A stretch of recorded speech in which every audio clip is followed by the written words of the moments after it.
What's up everyone, Alex here. By the time this video comes out, many of you have already made up your mind about whether or not you'll be getting Live Alive over Xenoblade Chronicles 3. It's always difficult to justify getting one RPG over another, especially when they're released within 1 week of each other. And with many of us dealing with limited time and money, I totally get it. It's because of these reasons that I wanted to dive deep into why you should play Live Alive, whether it's today, tomorrow, or whenever it goes on sale. Live Alive is a masterpiece of the SNES era that we finally have access to, and a title that can sit alongside the likes of Chrono Trigger and Earthbound as one of the most inspired games of that era. This video was made possible by viewers like you, so please leave a like, comment, then subscribe to the channel if you enjoyed this video. And I also want to give a very special thank you to James Bantz for gifting me a digital copy of the game.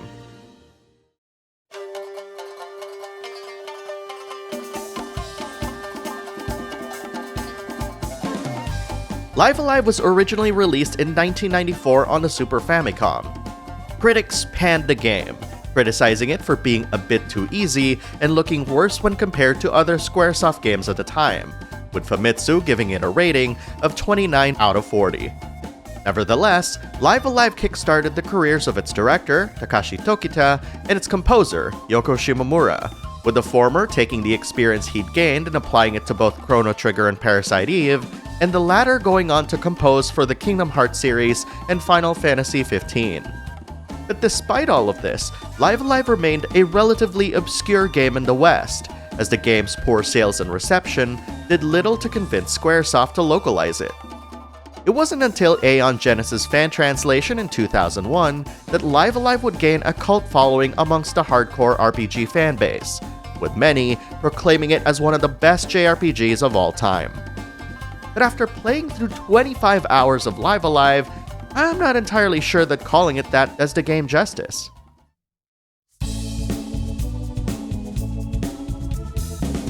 A quick glance at Live Alive will draw a lot of comparisons with Octopath Traveler and the recently released Saga Frontier Remaster.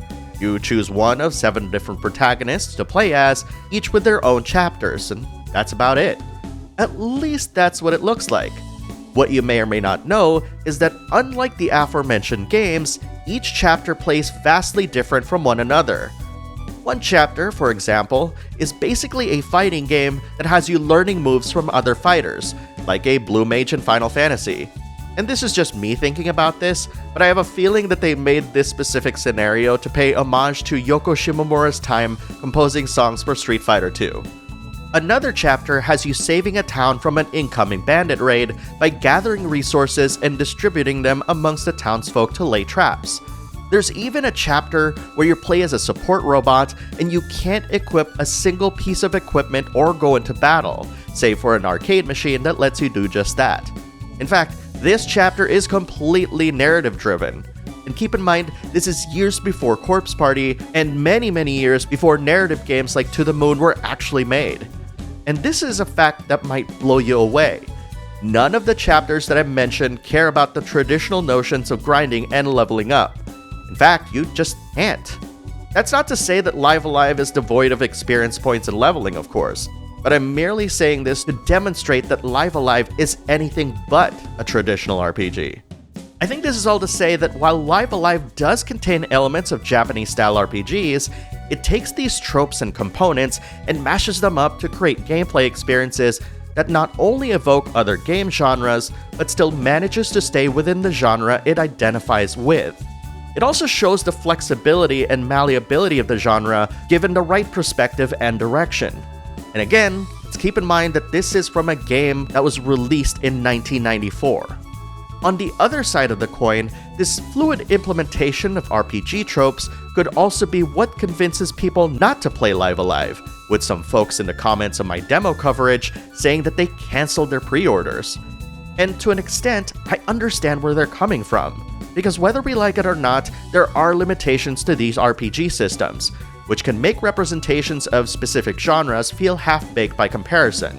A good example are the stealth portions of the Twilight of Edo Japan, which were cited as examples, with its simpler stealth mechanics and its insistence to either avoid combat altogether or to plunge yourself into fights as often as you can.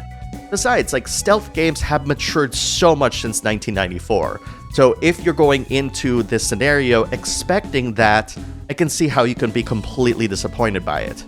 And of course, there's also this idea that this is as far from a traditional RPG as you can possibly get.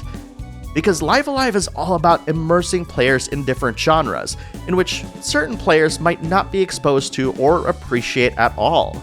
And if you couple that with how the traditional notion of experience gain or leveling isn't consistent between chapters, this lack of familiarity can be uncomfortable to some players, especially for people who want to feel like that they're playing something incredibly familiar.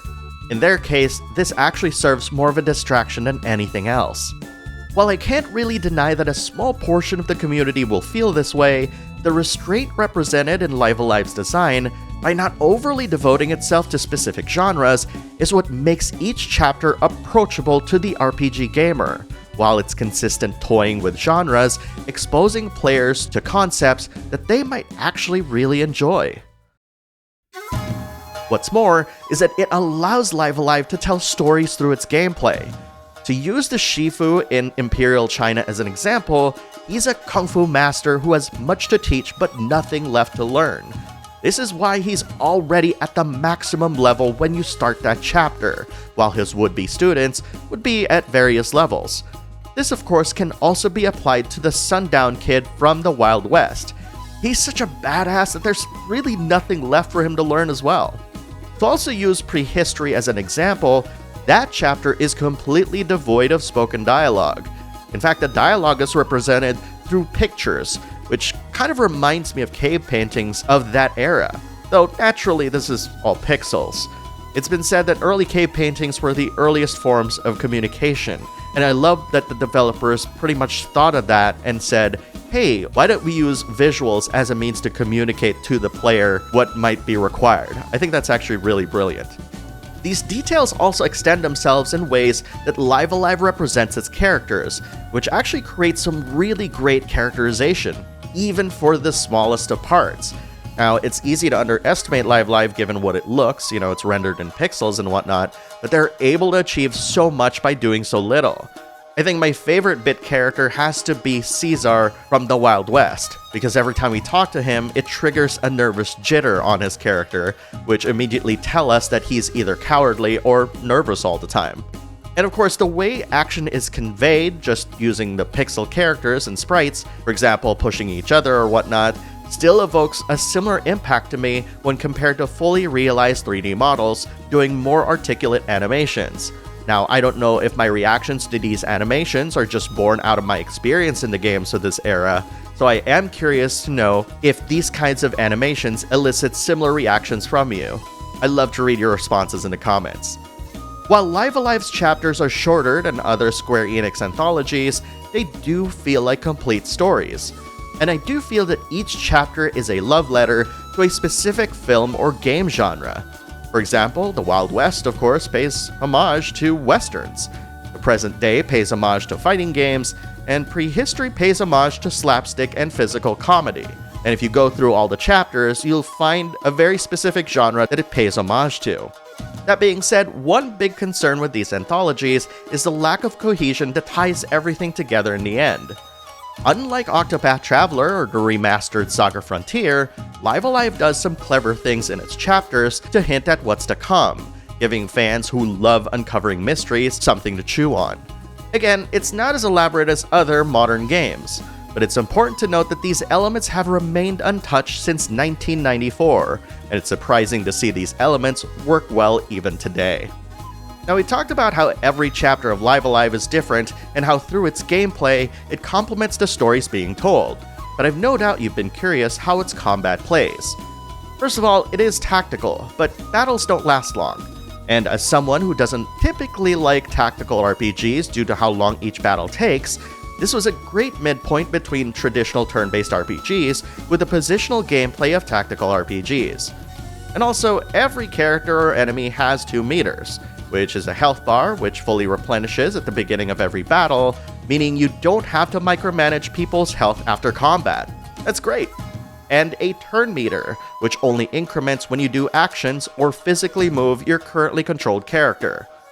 Keep in mind that there is no MP or ability point meter, so this turn meter actually does some double duty here. In fact, it kind of acts like a currency. So for example, if you want to deal an attack that deals massive damage, it'll take longer to charge up and activate.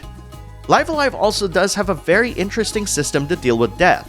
So for example, when characters die, they'll get a halo over their heads to just signify that they're unconscious. But there is no life or raise spell that can get them back up. Instead, you just use a healing spell or item and they'll be revived.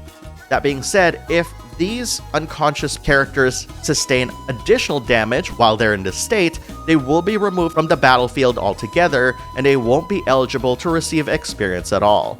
As far as the attacks go, they have very interesting patterns, and not as straightforward as other tactical games. In fact, the hitboxes for enemies can sometimes be bigger than what we think, and an attack that hits will often be designated by a blinking enemy with their weaknesses and resistances displayed on the lower left corner of the screen. Now, if this all sounds familiar to you somehow, that's because Takashi Tokita implemented a form of this in Parasite Eve, although this version is purely turn-based as opposed to the real-time nature of Parasite Eve's battles. Because of how its battle is designed, it can be implemented in clever ways depending on the chapter. In the present-day fighting game chapter, for example, you could use the genre's footsie strategies, baiting enemies to use attacks and having them miss, then catch them off guard to unleash powerful attacks. Some chapters even introduce the idea of a leader character, whose demise will automatically defeat the rest of the group and earn you the same experience as you would taking them down individually. What's incredible about all of this is that everything I've talked about up to this point were all present in the original 1994 release of Live Alive, and with its numerous additions and changes, this makes this rendition of Live Alive the best version of the game ever made. Of course, it's hard to miss its gorgeous new HD 2D presentation, which is a perfect match. However, given how dated the original game's sprite work was, they didn't just take that game's original sprites and slap them on. In fact, the developers took a look at other games of the era and used them as inspiration when they were creating the game's many characters and scenes. This brings Live Alive sprites closer to games like Final Fantasy VI and Chrono Trigger, not only in terms of its visual fidelity, but also adds more flexibility in the ways its characters can express themselves. I've considered Final Fantasy VI and Chrono Trigger as the pinnacle of sprite work in RPGs, and seeing that this version of Live Alive embraces this just warms my heart. One addition that I appreciate a lot is the inclusion of Japanese and English voice acting. If you can imagine going through the entirety of the far future storyline, which is primarily narrative-driven and silent with no soundtrack, thanks in part due to the unsettling mood that they want to convey, you might not be able to get through it without the voice acting to pierce through the silence. It's in this sense that the voice acting helps chapters feel more approachable, and while the voice acting can be a hit or miss in a few cases, I've heard worse voice acting in other games, and I don't really think Live Alive has that, to be fair. I should also add that dialogue can be automatically advanced, and not everything in the game is voice acted, though it's present a lot of the time. And of course, Yoko Shimomura's orchestrations of her songs are incredible and take advantage of all the modern techniques. This lifts what are essentially SNES tracks, giving them much more depth and character, and fully realizing what used to be implied sounds that had to be used in that era. The reorchestrations also add so much to the depth and feel of each chapter that it rounds out the whole package, telling as much of a story as its individual parts. When all is said and done, your appreciation of Live Alive will come down to whether or not you're ready for it. While it is labeled as a Japanese-style RPG, everything within it tries to break from what's traditional, offering an experience that no other game has ever dared offer for more than 20 years. If nothing else, Live Alive demonstrates the fullest potential of the genre to tell great stories and offer vastly new experiences, delivering them to a whole new audience and allowing them to spread their horizons. It bears repeating that there will never be, and never has been, a game like Live Alive in the entire history of gaming. And if you're ready to shed away any preconceived notions of what the genre should be and embrace what this game has to offer, you'll be in for the ride of your life. Thanks for watching my review of Live Alive. If you enjoyed this video, please consider giving it a like and subscribing to the channel. I'd also love to hear what you think of this game and this review, especially if you've been playing the game already. And if you've been a longtime subscriber, I'd like to invite you to join the $5 tier on my Patreon and gain early access to my videos at patreon.com/backlogbattle. Every little bit helps to pay the bills and ensures that I can keep doing what I'm doing on this channel. And most importantly, thank you very much for watching, and I'll see you in the next video.